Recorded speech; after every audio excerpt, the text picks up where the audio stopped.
quoi un enfant de salaud? Comment vit-on quand on est un enfant de salaud? On se résigne, on se tait, on rase les murs de honte à l'idée que son père ait pu être milicien, qu'il ait pu participer à des rafles, à la barbarie nazie, qu'il ait un passé d'assassin. Le salaud en question, c'est le père de Serge Chalandon, pauvre diable malade qui inflige à son fils, depuis sa petite enfance, les récits délirants de sa guerre. Bonimenteur, affabulateur, tricheur, il s'invente une vie de héros, il s'invente des amis prestigieux et des ennemis imaginaires pour revêtir, tour à tour, pas moins de 5 uniformes. Alors il aurait été simple soldat, puis déserteur, puis collabo, et combattant dans la division SS Charlemagne, vêtu de l'uniforme pétainiste de la Légion tricolore, avant de se faire coincer par les Alliés et réécrire l'histoire encore et toujours. Pensez donc, il aurait même été résistant dans les rangs des FDP.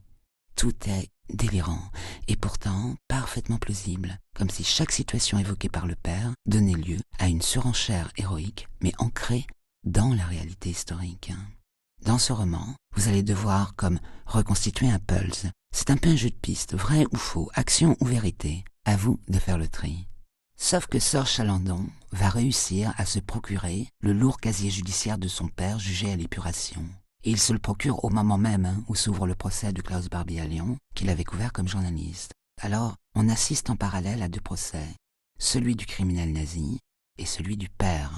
Quel courage il a fallu à Serge Chalandon pour écrire ce livre, qui est bel et bien un roman, car il y a un peu comme une supercherie littéraire. La fiction prend le relais sur le réel. L'enfant de salaud va recourir exactement aux mêmes armes que son père. Lui aussi va réécrire l'histoire, le choix de l'écriture palimpseste pour s'approprier enfin sa vérité d'homme, loin de la folie d'un père, et s'en affranchir. Et c'est bouleversant. Enfant de salaud, de Serge Chalandon, et c'est aux éditions Grasset. C'est qui H